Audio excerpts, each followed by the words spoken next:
So let me tell you how this works. Without sponsors, you know, we don't do these things as well as we could. So a big thank you to Sam Donaldson from AECom, who is today's title sponsor. Thank you, Sam. It's a huge help for us. Other sponsors, our host and presenting sponsor is Rowan University, and Dr. Lohman is here, and he will speak with us in a few minutes. But to the family at Rowan, which I think is sort of my family as well, we thank you very much for all of your help.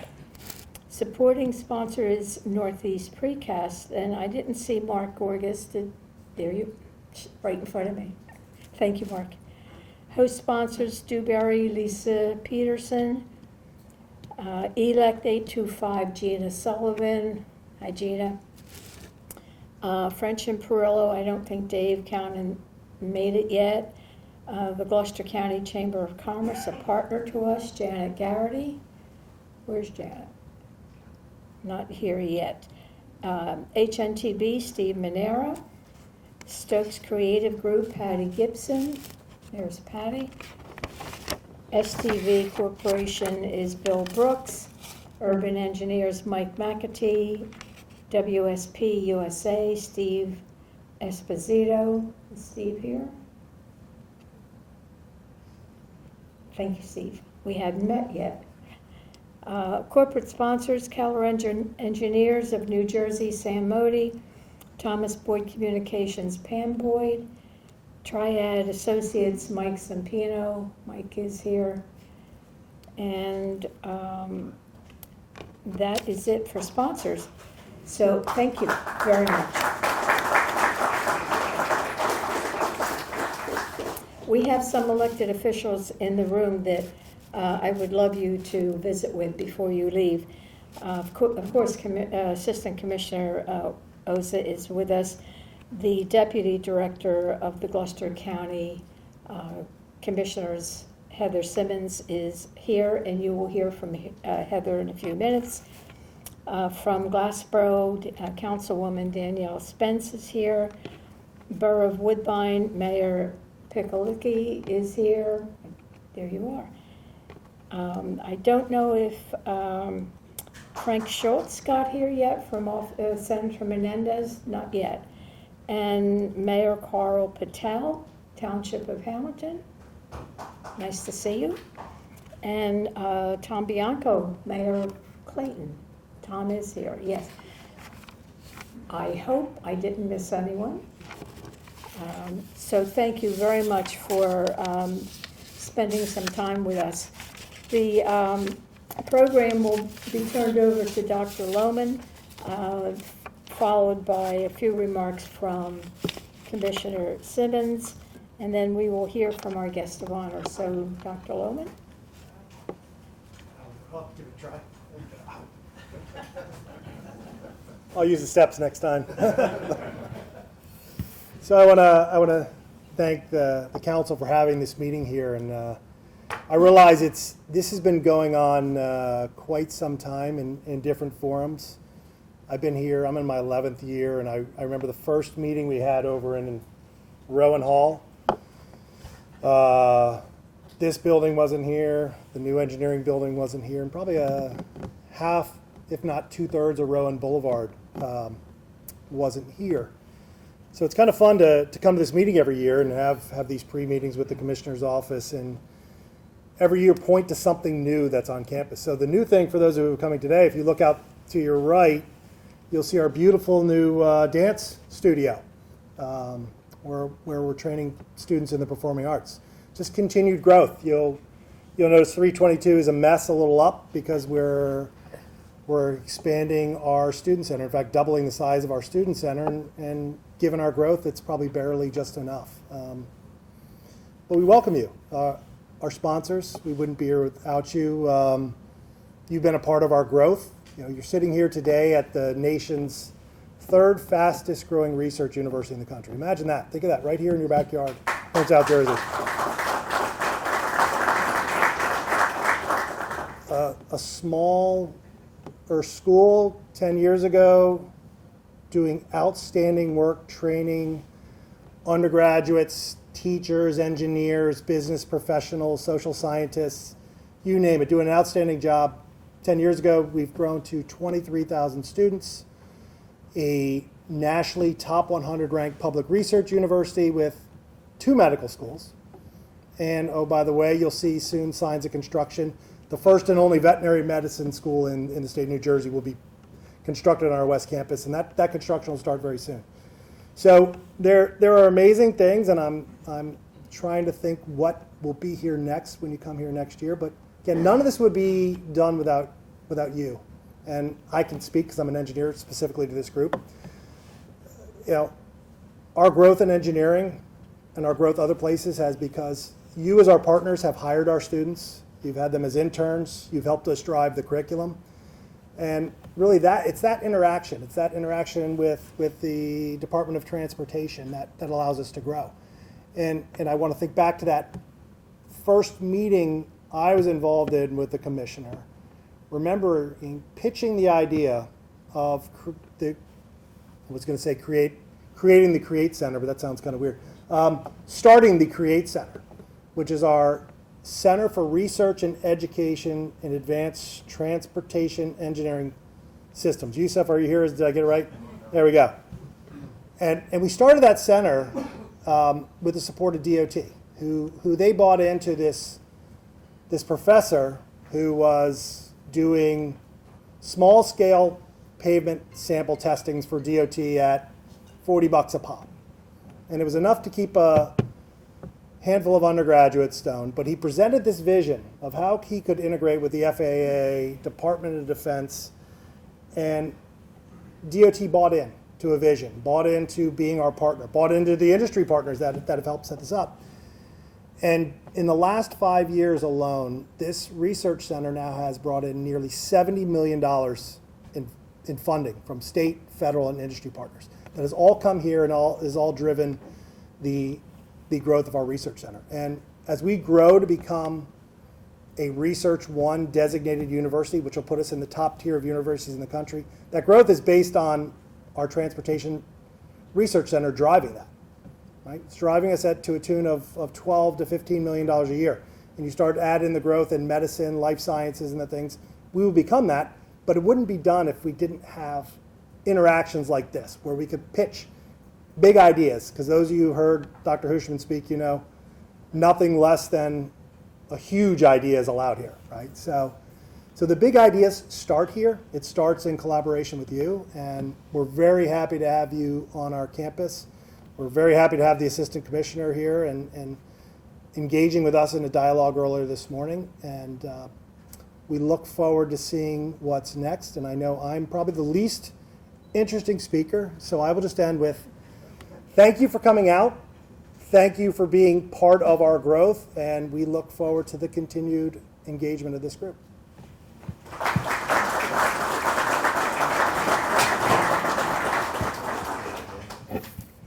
Thank you, Dr. Lohman. I'm going to ask Heather Simmons, the Deputy Director, to come to the microphone for a few words, followed by Sam Donaldson from AECOM, who will introduce Parth, and we'll all get to hear some good things about DOT.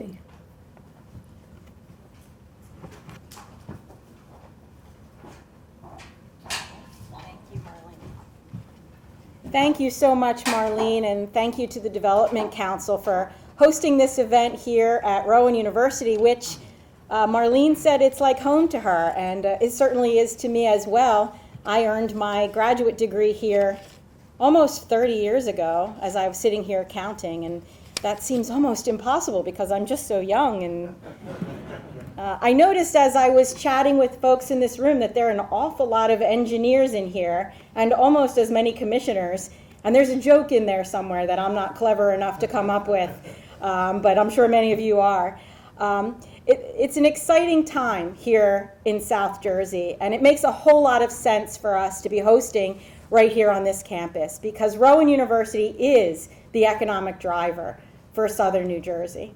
And I think all of us who have been engaged with the university in various capacities are aware of the impact that the university has. Employers want to invest in a region for a lot of reasons, not the least of which is an educated workforce. Dr. Lohman did a great job kind of enumerating some of the exciting things that are happening on this campus. And they're happening because more and more students are turning to this university to seek training and education in emerging fields, transportation among them. They also locate here because of transportation and infrastructure. When it's convenient to get around, when our roads are safe, when there are opportunities for industry to get from one place to another, to transport goods, to keep the supply chain moving, that's one of the things, among many, that attracts employers to a region. We could not be more grateful to the New Jersey Department of Transportation for their partnership in our efforts to grow this region in terms of accessibility, in terms of safety, and in terms of building a network of roads and bridges and ports and highways that allow goods to move through the region efficiently and effectively. If I go from north to south in this region, there are so many projects that we have partnered with the Department of Transportation on just in the last dozen years or so. And among them are two projects that are directly related right here to Rowan University. One of the smaller projects in terms of the vast things that we do in transportation is the new road being built at the Edelman Fossil Park at Rowan University. This is a $12 million road, which, you know, all the engineers in this, 12 million, oh, that's so small. In terms of road projects, it's not a huge project, but the impact of it is almost immeasurable because the fossil park will attract visitors, researchers, tourists from around the globe to come to our region to learn about dinosaurs and fossil records from 66 million years ago. But through that, they will also get to know the region and the opportunities that are here for research and development, for education and training, and for quality of life, for living here.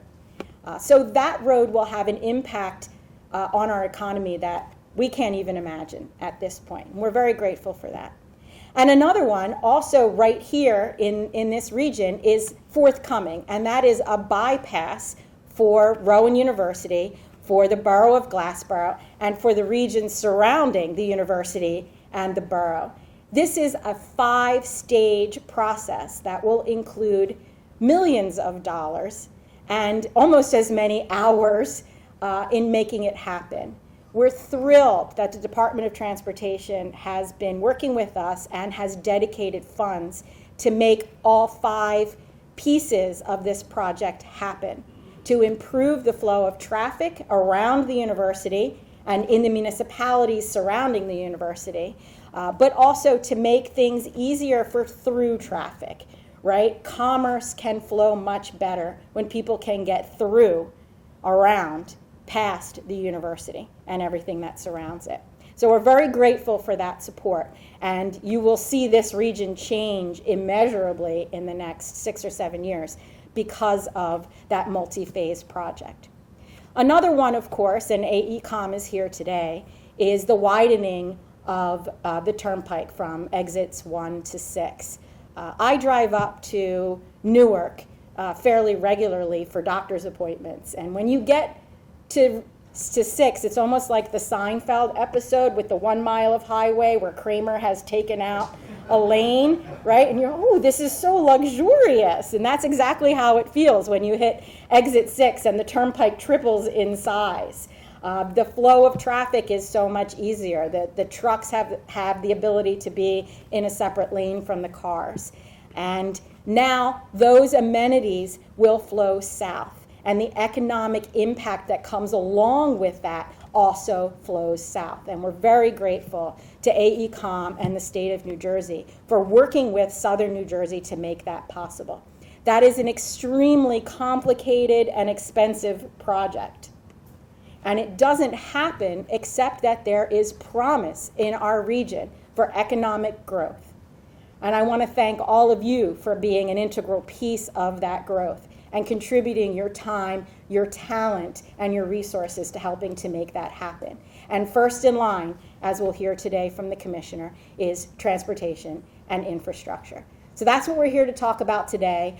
Dr. Lohman said he was the least interesting speaker here today, but anything that involves Rowan certainly is not the least interesting. In fact, it's probably the most interesting. Anyone who's an elected official, we fall way to the bottom. So I'm going to step off the stage now and give it back to Marlene and say thank you to all of you for your time and your interest, and thank you. Take care.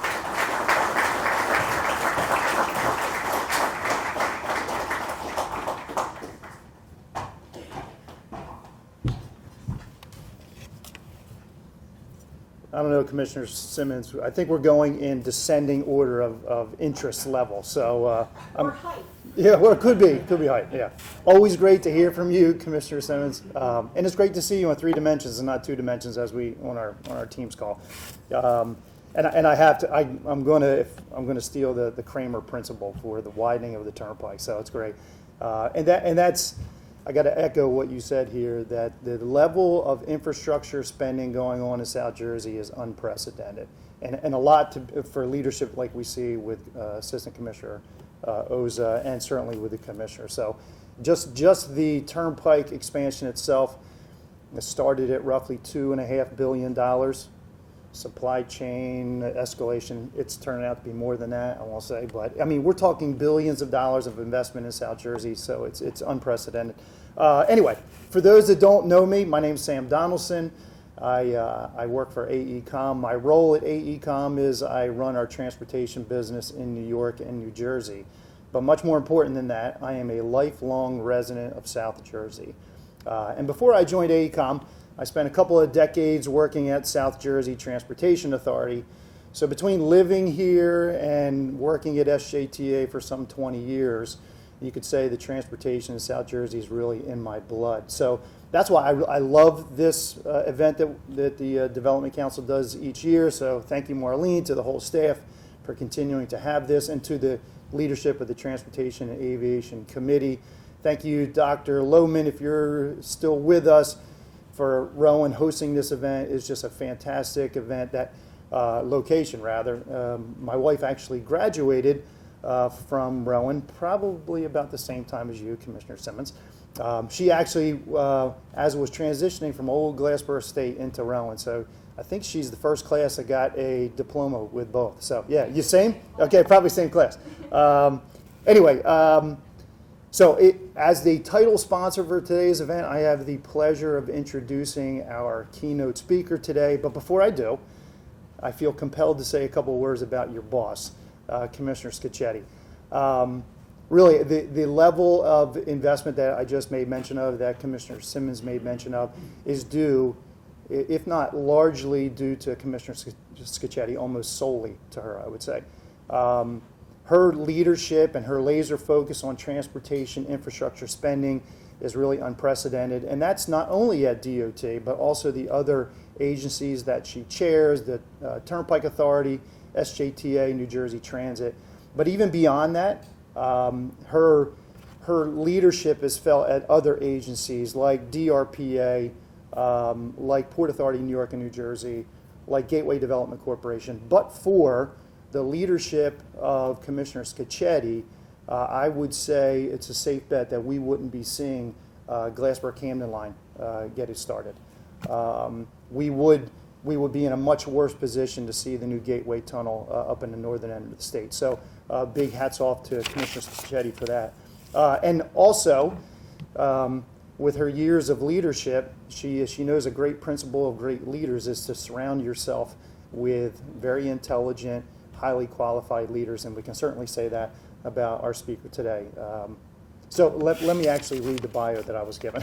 So Parth was appointed to the position of Acting Assistant Commissioner, Capital Program Management in July of 2022.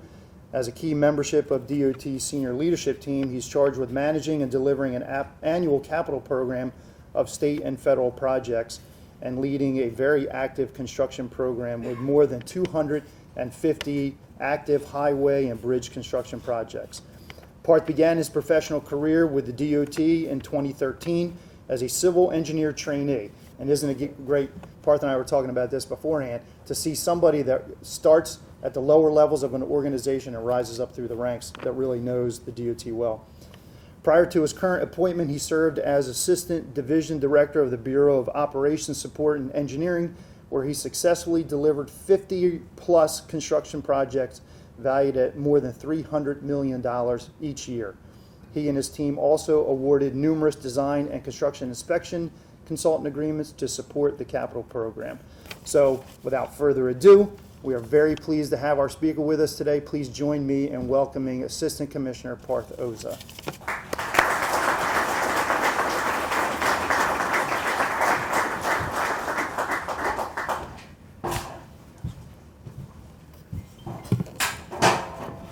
Morning, Southern New Jersey Developmental Council. So I'm an engineer, and that decibel level wasn't where I can start talking about the real stuff. So good morning. Good morning. All right, we're getting there. I guess if we're following the order, my remarks are supposed to be the least interesting, but I'll do my best to not be there. Thank you, Sam, for the introduction. As Sam mentioned, I'm currently the Assistant Commissioner of Capital Program Management at the New Jersey Department of Transportation.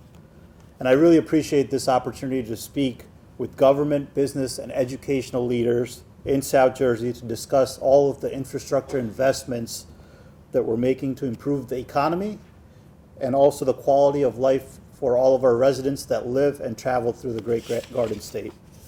And I'll start off with a 30,000-foot level, and this is 30,000, by the way, in engineering terms, of all the resources that we have available to us through the Infrastructure Investment and Jobs Act, otherwise known as the Bipartisan Infrastructure Law.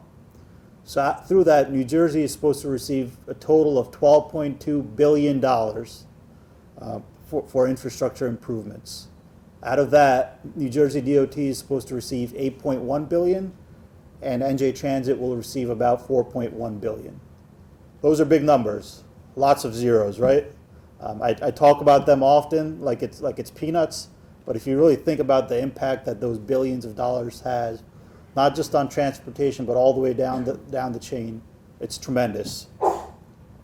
So in total, out of all of that, New Jersey DOT will receive an additional $2.6 billion, and that's on top of what we traditionally get. And that's strictly for transportation improvement projects. All of these additional funding opportunities will allow us to deliver numerous road and bridge projects while promoting innovative designs. That's a key component, and that's where the partnership with universities like Rowan, plays a big hand in that. And it'll allow us to build a new foundation to build the efficient, equitable, and resilient transportation system of the future. So talking a little bit about the capital program, New Jersey DOT has delivered strong programs over the last few years. We delivered a record $1.23 billion program in state fiscal year 2021, followed by a healthy $880 million program in fiscal year 2022, and another $932 million in the recently ended state fiscal year 23. It's easy to hit that $1 billion mark once, but it's a challenge to keep repeatedly hitting that $1 billion year after year. And we've been successful, and we could not be successful without the partnership with everyone that's in this room. I often say it doesn't matter what logo you wear on your shirt. At the end of the day, we're all in it together, and we succeed together. So the department cannot be successful without the partnership of all of you in the room. Specifically, we have numerous construction projects that are improving roads and bridges throughout South Jersey, and I'll highlight a few of those. They're creating good-paying jobs for construction workers and also other project-related professionals that contribute to the delivery of those projects. They're improving the South Jersey business climate by providing employers, workers, students, and tourists with a first-class transportation network. And I think we all have something to be proud of that when we drive on the roads and bridges, and they're in a state of not just good repair, but excellent repair. We have two separate bridge replacement projects that straddle Brookville, Camden County, and Westville, Gloucester County that I'd like to highlight. The projects not only replace the bridges that are in poor condition, but they also include strategies to reduce the frequency of floods on highway approaches to the bridges. And we're seeing that more and more often these days, and that's why it's extremely important for the department and for all of us to incorporate resiliency and sustainability, and we do that on every project that we deliver. The $54 million bridge to replace the Route 130 bridge over Big Timber Creek was awarded to South State in January, and construction has begun on this project. We're planning on constructing a stormwater basin that will store some of the water away from the road where it should be and not on the road. Another $48 million construction contract was awarded last month for the replacement of the nearby Route 47 bridge over Big Timber Creek, and construction on that project will begin shortly.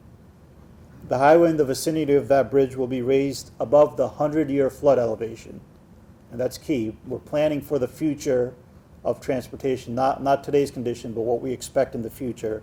And we have multiple drainage improvements that will be made throughout the project corridor as well. We're installing new pipes, outfalls, tidal check valves, which prevent water from backflowing onto the roadways during high tides. We'll be reaching, in addition to both of those projects, we'll be reaching substantial completion on a few other significant projects in South Jersey. The $57 million superstructure replacement of Route 76 over Clem Ave, which is located in Gloucester City, and also the $180 million Route 295, Route 42 Missing Moves project in Belmar, Deptford, and Westville, which will significantly reduce and provide those missing moves from 42 to 295 and vice versa.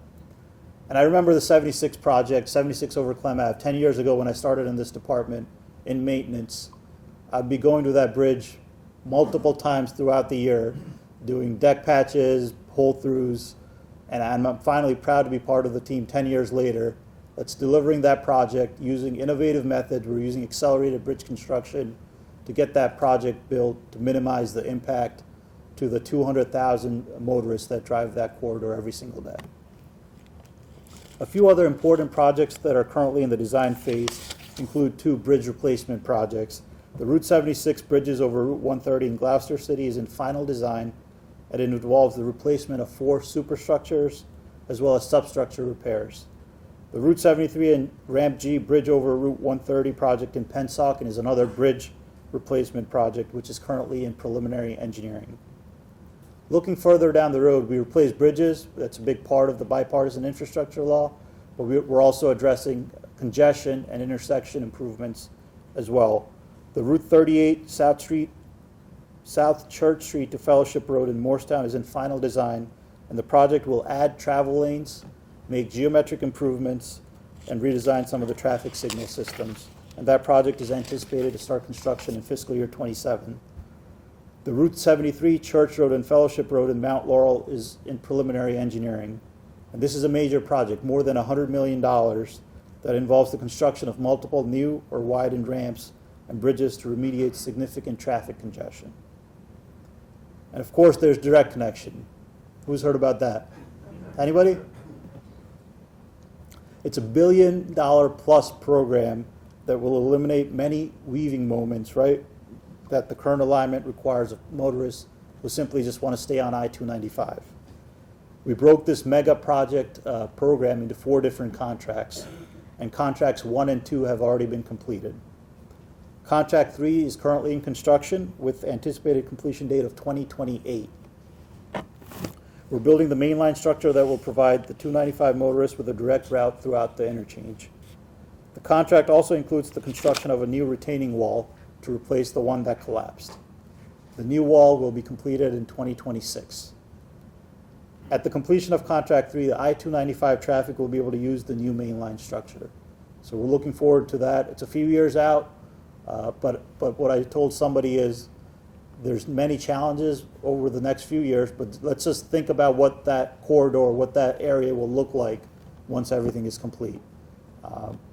I'm looking forward to that day, and it'll be here soon. Contract 4, which calls for the calls for the ramp from Interstate 295 southbound to 42 southbound to be constructed under I-76 to replace Aljo's curve. And I think if you live in this area, you're probably familiar with Aljo's curve and the traffic that results as a result of the curve. Moving on to local aid, under Governor Murphy's administration, state funding for municipal and county aid projects has increased dramatically. Just this past year in state fiscal year 23, Burlington, Camden, Gloucester, Atlantic, Salem, Cumberland, and Cape May County shared nearly $80 million in municipal, county, and urban aid. Those are just three of numerous federal and state-funded local aid programs that help local and county South Jersey governments make safety and quality of life improvements. For instance, a state-funded Safe Streets to Transit grant is supporting a Harrison Township project to make pedestrian safety improvements on North Main Street. It was one of 11 such grants provided to South Jersey towns that was worth $5 million. Another $1.75 million state-funded local freight impact grant is supporting an intersection improvement project at King Street in Gloucester City. I also understand that Southern Ocean County is part of the Development Council's territory as well, and among many 2023 local aid grants, Tuckerton Borough received a $335,000 municipal aid grant for its Bass Road and Kelly Ave project, and Stafford received one for $377,000 for its Breaker Drive, Gale Road, and Upward Avenue project.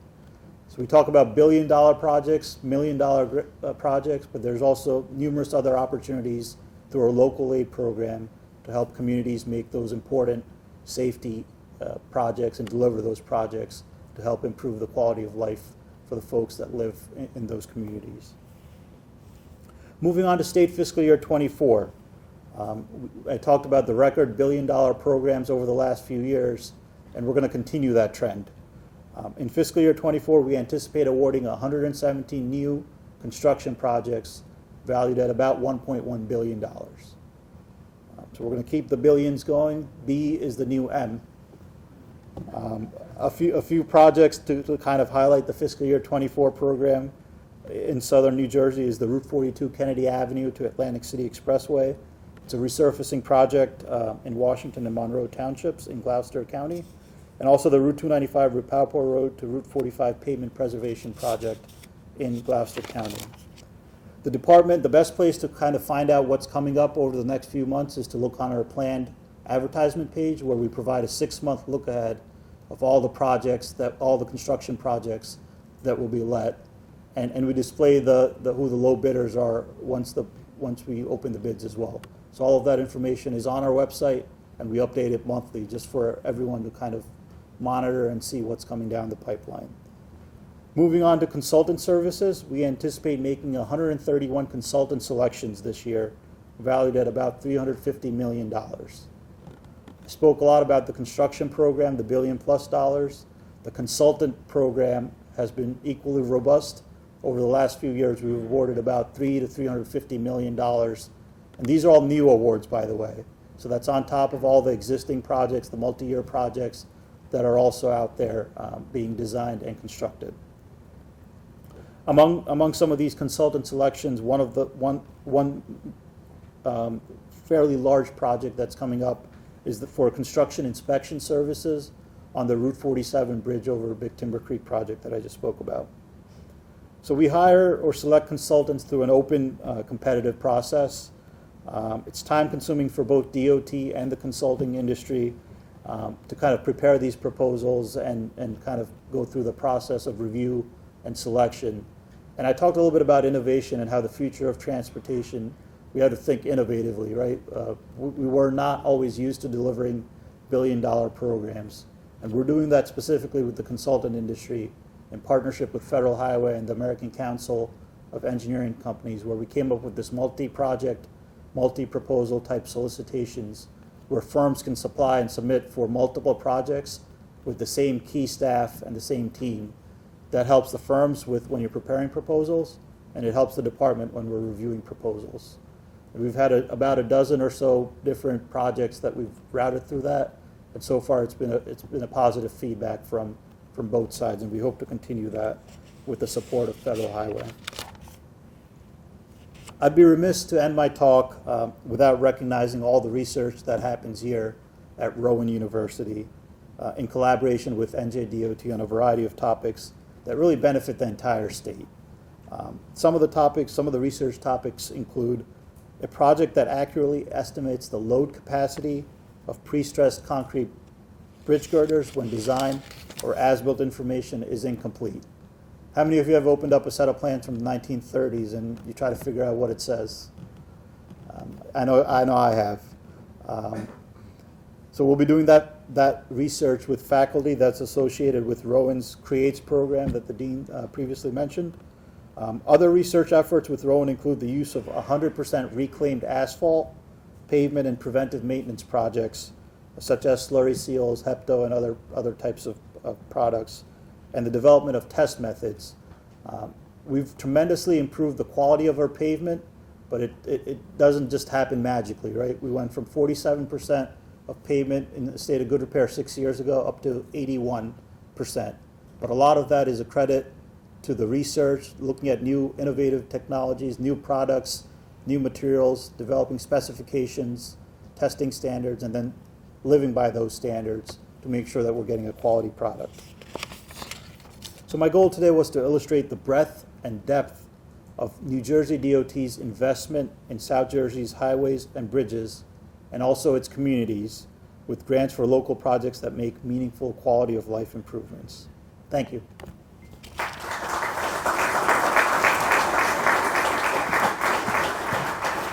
I'm the last speaker, so it doesn't get any less interesting than that. Questions? Sure. Who's got the tough questions? Yeah. Parth, what is the status of the department's rules on design build? Yeah, so I touched on innovation, and design build is one of those innovations. A lot of other partner states around us, New York, Virginia, and other states have implemented rules, and they're robustly delivering projects through design build. In New Jersey, the law was passed, and we're currently still formulating the rules to implement that law, but it's coming soon. And we're going to start slow, but we want to get it right and pick the right projects. And once we get familiar with the processes, once the industry is more familiar with how we implement it, we're going to use that on more projects. But it's not going to be the only method that we deliver projects with. We have to find the right balance, the right mix.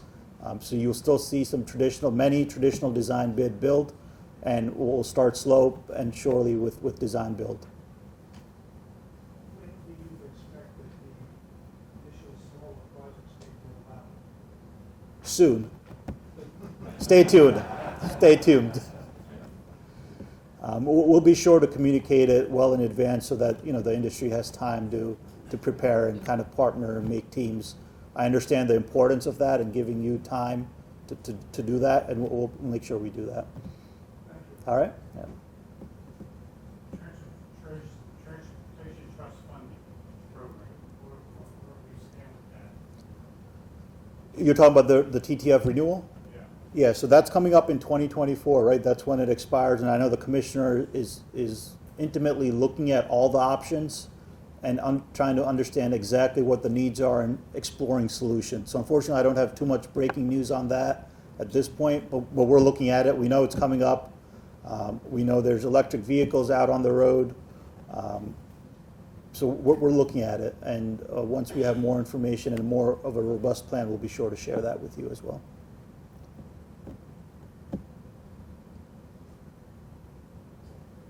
Yeah.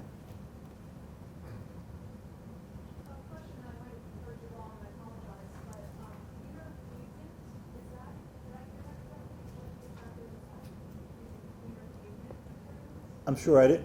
What was that? Cleaner? Sorry about that. I don't know if I heard you correctly, but I believe you mentioned something about cleaner pavement materials. Can you explain a little bit more about what materials are being used?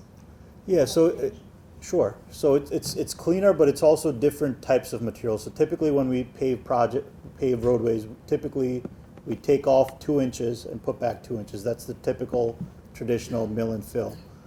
We've explored over the last decade or so different types of preservation treatments, So that means the roads there necessarily aren't potholes all over the place, but the road's good enough that we can preserve it by applying a thin surface treatment to make that roadway last 10, 15 years longer. What I tell people, I relate it to my driveway. You know, we seal it every couple of years, and we try to make it last a little bit longer. There are different, there are conversations with using recycled asphalt, where our specification allows a certain percentage of asphalt to be recycled, but the quality of that product is equally important to us. There's research being done utilizing plastics, for example, in asphalt. That's not widely the standard yet, but that's something that Rowan is helping us with to research it, pilot it on a stretch of roadway, see how it works out, and then if it works, we would use it on select projects. Would that be recycled plastics? Yes. Yep. Thank you. Yep.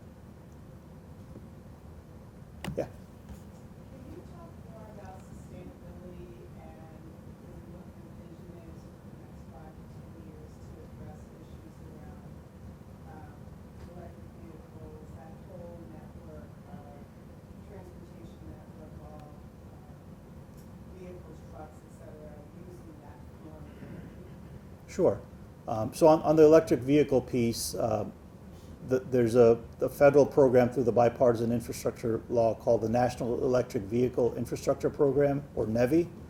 So all 50 states are receiving funding through the federal highway to implement charging stations along interstates. And that's how the New Jersey Department of Transportation is planning on implementing it. We're going to install charging stations along interstates.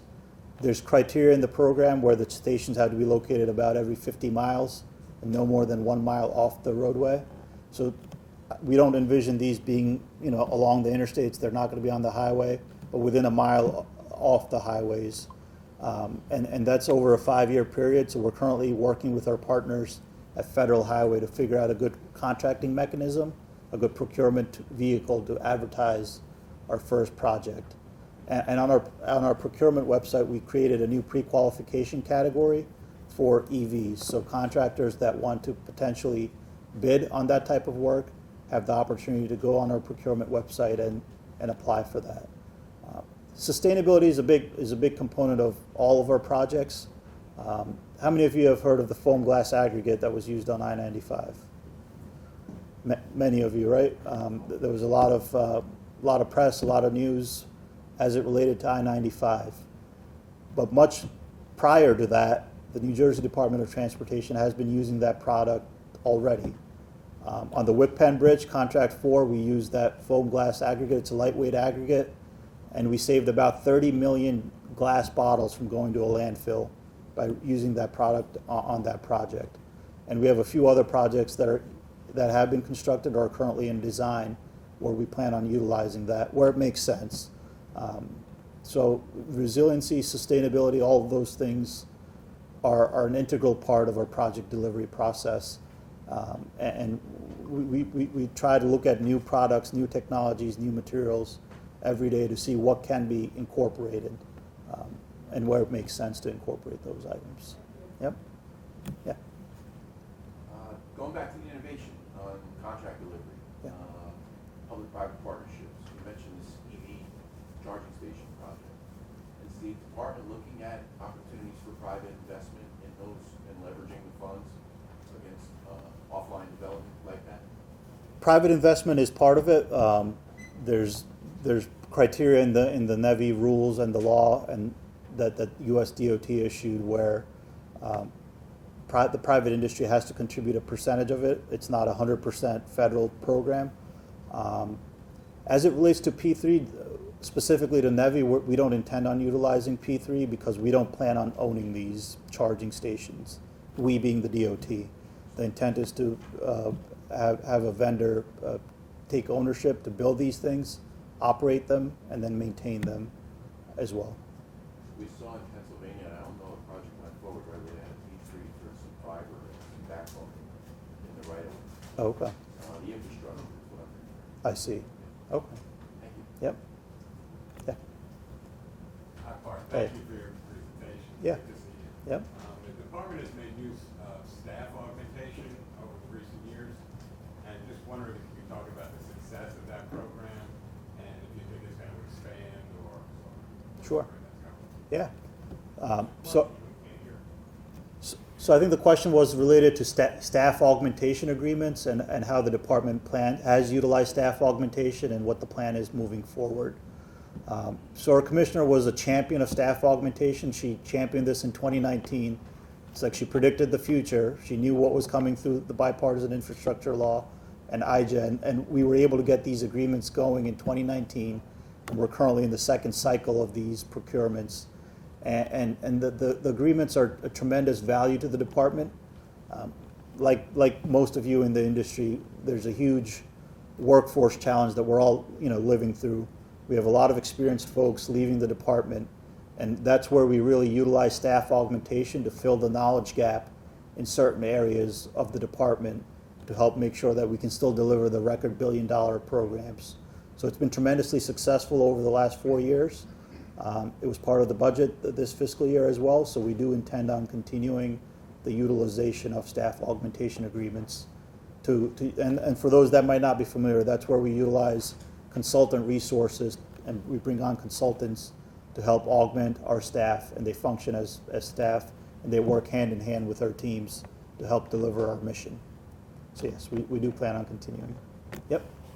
From a communication perspective regarding the 295 retainer wall rebuild, do you anticipate commuter safety concerns, and if so, how do you anticipate quelling those potential concerns? Yeah, so we're always in communication with the towns and counties and the locals that are affected by the project. And I know earlier on when the wall collapsed, a few years ago, we set up a text message system where commuters could sign up for alerts. And a few years ago, I was in a completely different role, and I was one of the first ones that signed up, and I still get text messages every Friday when they're closing lanes. But community engagement is important. We do that on every project throughout the life cycle of the design, but especially in construction and especially for Direct Connect, just based on the volume of work that we're doing. That's a huge part of how we plan on delivering the project. And one of the things that we did as part of the wall rebuild is we built a little access road behind the main ramp, and that has allowed us to minimize lane closures, right? Because that gives the contractor access to the site without having to close the lane each day or each night. So that has been tremendously helpful to minimize the impact to the community. Yeah. Good morning, Parth. Thank you for being Yeah. with us this morning. I'm wondering if you have any update on a study that I think the department was doing, looking at mileage-based user fees as a potential replacement for the gas tax. I don't have an update, but I know the Eastern Transportation Coalition, which represents multiple states along used to be formerly the I-95 Coalition, they're doing various studies to analyze exactly that and to see how it might work. And I know from hearing other states, there's different ways that different states are approaching it. Some are, using registrations as a vehicle. Some of the challenges are when you have out-of-state drivers, how do you capture those drivers? We figured it out with Easy Pass. I'm sure we can figure it out with this as well. But the Eastern Transportation Coalition is doing the study on that. Yep. I think we might have time for one or two more before we wrap up. Andy Cushman with French and Perillo.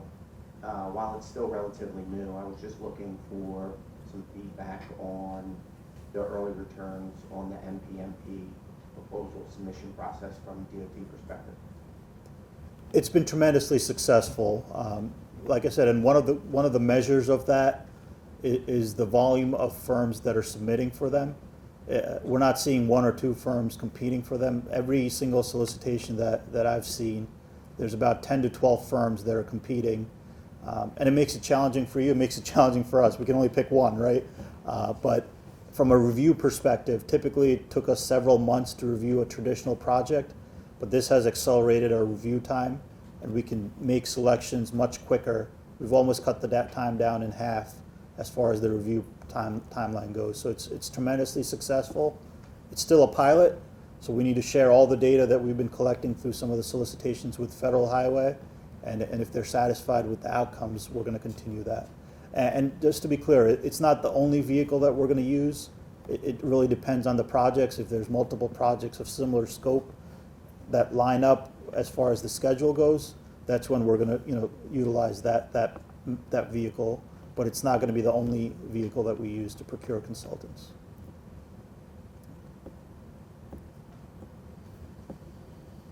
Okay, any other questions? Okay. All right, thank you.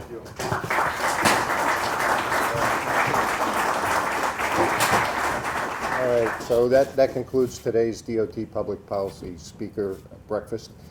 This is really one of a series of events that's held throughout the year, hosted by the Development Council.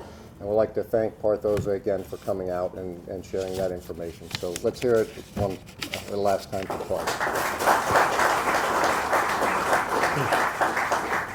So this meeting was put together by the Development Council's Transportation and Aviation Committee, which I co-chair along with Sam Modi from Keller Engineers and Steve Manera, HNTB. So anyone who's interested in joining the committee or participating, or if you want to hear more about it, we're here after the meeting. Talk to any one of us. And really, the committee meets several times a year, and we provide a forum to talk about key transportation issues in South Jersey, which include, among other things, the Glassboro-Camden line, the development of South Jersey ports, the Atlantic City Airport, and just general investments in our roads, bridges, and rails. So thanks again for coming out. Enjoy the rest of your day.